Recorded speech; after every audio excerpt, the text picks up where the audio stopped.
नमस्कार, मैं अमित। आप देख रहे हैं न्यूज जंक्शन बिहार।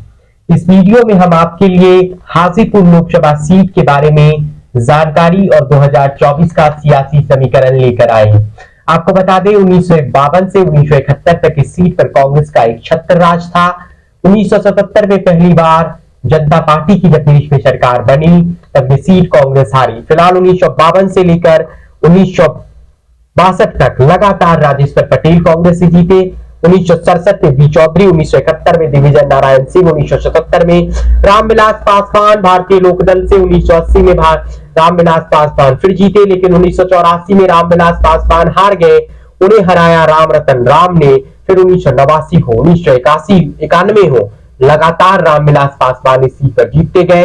1996 में रामविलास पासवान जीते, 1996 में रामविलास पासवान जीते, 1998 में रामविलास पासवान जनता दल के टिकट पर जीते, 1999 में रामविलास पासवान जनता दल के टिकट पर जीते, 2004 में रामविलास पासवान इस सीट पर चुनाव जीते, लेकिन 2009 में रामविलास पासवान को हरा दिया था राम सुंदर दास जेडीयू उम्मीदवार ने।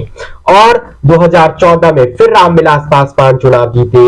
1919 में इस सीट पर पशुपति पारस का कब्जा हो गया, जो उनके छोटे भाई थे, उन्हें अपना उत्तराधिकारी बना दिया था इस सीट का रामविलास पासवान ने, क्योंकि वे राज्यसभा चले गए थे। आपको बता दें, 1977 से ये सीट आरक्षित हुई है। ये सीट आरक्षित है। कुल 6 विधानसभा सीट है।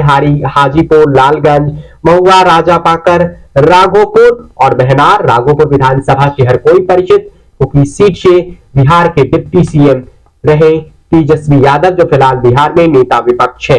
18 लाख से ज्यादा वोटर वाला ये विधानसभा का सीट है।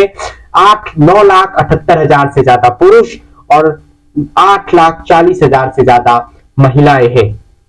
इसके अलावा आपको बता दें, 8 बार रामविलास पासवान हाजीपुर की सीट से जीते हैं। सबसे ज्यादा मतों से जीतने का गिनीज में जो वर्ल्ड ऑफ रिकॉर्ड है, और रामविलास पासवान ने इसी सीट से जीतकर बनाया है। रामविलास पासवान 1991 में रोसड़ा से चुनाव जीतते हैं। रामविलास पासवान 1991 में रामविलास पासवान इस सीट से नहीं जीतते हैं, बल्कि राम सुंदर दास उनके जगह चुनाव जीतते हैं। यादव 3 लाख, SC ST 4 लाख, वैश्य 2 लाख के करीब, मुस्लिम 1.5 लाख के करीब, भूमियार राजपूत 1.5 लाख, ब्राह्मण 50,000, पिछड़ी और अति पिछड़ी जाति के वोटर्स भी 2 लाख से ज्यादा है। 50,000 मल्ला और 1 लाख लवकुश वोटर्स है। ऐसी संभावना इस सीट पर जताई जाती रही है। यानी ये सीट कई मायनों में खास है, क्योंकि इस सीट पर चुनाव जीते जाते हैं। 2014 में रामविलास पासवान जीते, लेकिन 2019 में पशुपति पारस ने बड़े अंतर से महागठबंधन और राजद उम्मीदवार शिवचंद्र राम को चुनाव हरा दिया। अब 2024 में कैसी तस्वीर होगी, ऐसे समझिए।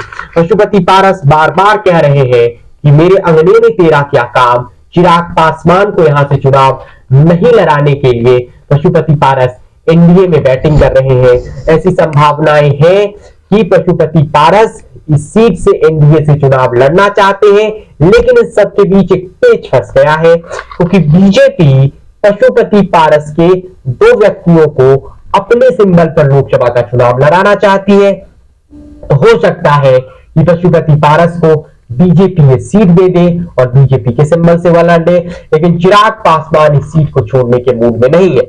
इसको लेकर उनके चाचा पशुपति पारस भड़क चाहते हैं और कहते हैं कि जमुई वो हार रहा है, इसलिए वह हाजीपुर आ रहा है, जमुई क्यों छोड़ रहा है। आप सबको पता है 2021 के जुलाई में सियासी अदावत इस परिवार में हो गया था, चाचा भतीजे में हो गया था, और पशुपति पारस और चिराग पासवान दोनों आजकल एक दूसरे को फूटी आंख नहीं राजनीति में सुहाते हैं। लेकिन इस सीट से पशुपति पारस भी चुनाव लड़ना चाहते हैं। चिराग पासवान की भी जिद है कि वही सीट से चुनाव लड़े, और इन दोनों को लेकर अभी तक लड़ाई जारी है, आंतरिक लड़ाई जारी है, अंदरूनी लड़ाई जारी है। बीजेपी क्या फैसला लेती है देखना होगा, जबकि महागठबंधन से शिवचंद्र राम मजबूत दावेदार है। कहने वाले तो कहते हैं कि अनूप कुमार साधु की पत्नी और रामविलास पासवान की बेटी आशा पासवान को महागठबंधन उम्मीदवार बना सकता है।